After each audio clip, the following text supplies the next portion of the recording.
बाबा,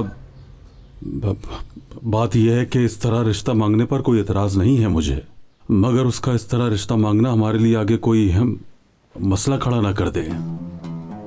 इसीलिए इस रिश्ते को कबूल करने से पहले रेहान से पूछना भी जरूरी है, कहीं नाराज ना हो जाए वो। उससे पूछने की कोई जरूरत नहीं। मीरान दामाद बनना चाहता है बस हमारा। वैसे भी हमारे यहाँ लड़कियों से पूछने का रिवाज नहीं। बाबा, मुझे आपसे एक बहुत जरूरी बात करनी है बाबा। हाँ बोलो। मेरे लिए आपकी बात की इंपॉर्टेंस है, ये बात जानते हैं आप, और होता भी वही है जो आप चाहते हैं। बस मैं अपने दिल की बात आप लोगों से कहना चाहता हूं। मैं चाहता हूं कि मीरान मेरा दामाद बने, मगर ये सब कुछ भाई की वजह से नहीं कहा मैंने, कहीं इन्हें कोई तकलीफ ना हो। ये तुम क्या कह रहे हो जहान? क्या मुझे तुमसे तकलीफ होगी? हाँ,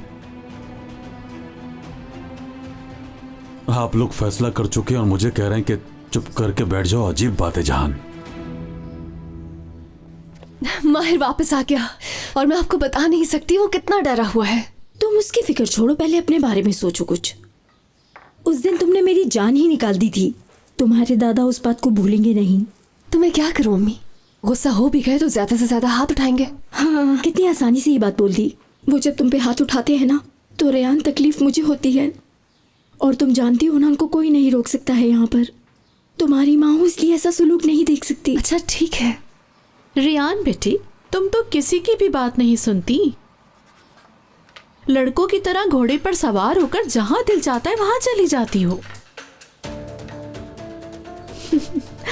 ओ मेरे अल्लाह, मदद कर तू इन लोगों की। क्या खूब कहा है किसी ने, मरने वाले का एक दिन और औलाद का हर दिन का दुख। शुक्र है अल्लाह का मेरी बेटी ऐसी नहीं है, क्योंकि उसकी परवरिश ही ऐसी की है मैंने। मैंने भी अपनी बेटी की बहुत अच्छी परवरिश की है। हाँ अम्मी, अम्मी और एक बात गौर से सुन लो तुम, मेरी बेटी का इसमें कोई कसूर नहीं है, समझी तुम? इसको दुखी करने वाले यहाँ पे बहुत से लोग मौजूद हैं। जाने दीजिए ना। लेकिन उसके बावजूद भी वो सब्र करती है, किसी को कुछ नहीं कहती। वो सुबह सिर्फ घूमने के लिए गई थी, तो इसमें गलत क्या है? उल्टा चोर कोतवाल को डांटे। तुम्हारी बेटी एक गैर मर्द के साथ गाड़ी में आई है। कभी तुमने सरदार घरानों में सब होते आंटी देखा? सोच समझ कर बात करें। क्या कह रही हैं आप? देखो तुम, देखो तो ऐसा ऐसा मत मत करो। तुम्हारी बेटी एक बदतमीज और खुदसर लड़की है। क्यों? सही कहा ना, छोड़ो सोने पे सुहागा। तुम्हारी शहने से कितना बिगाड़ दिया, ये बात तो सभी जानते हैं। अपनी जबान काबू में रखो तुम। सोच समझ के बोलो। ये बात बोलने की तुम्हारी हिम्मत कैसे हुई? बस करें। झूठ कब कहा है? और बैठो सच तो इधर। आंटी बहुत बड़ी न्यूज़ लगता है, बहुत बड़ी।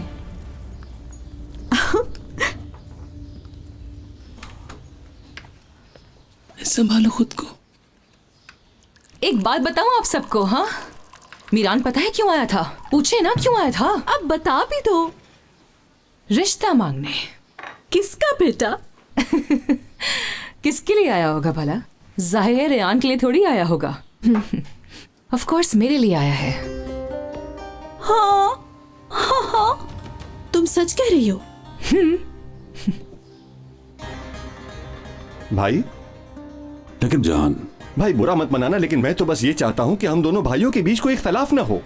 ठीक है जहान, तुम जरा बाहर जाओ, मुझे खिजर से कुछ जरूरी बात करनी है। ठीक है बाबा।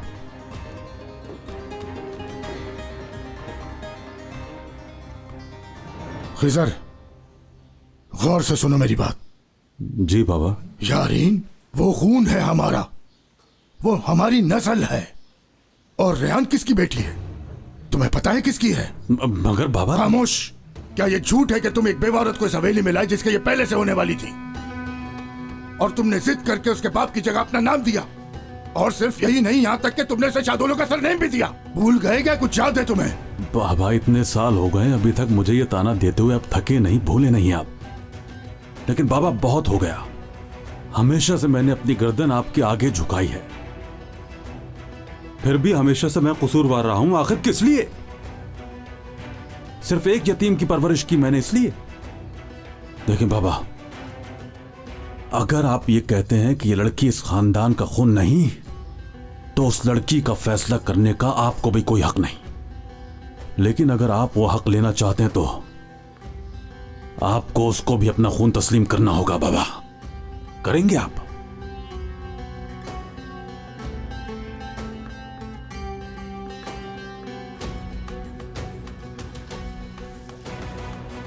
तो फिर जो हमारा खून है मैं उसका फैसला करता हूं। मीरान की शादी यारीन के साथ ही होगी। हो गया फैसला।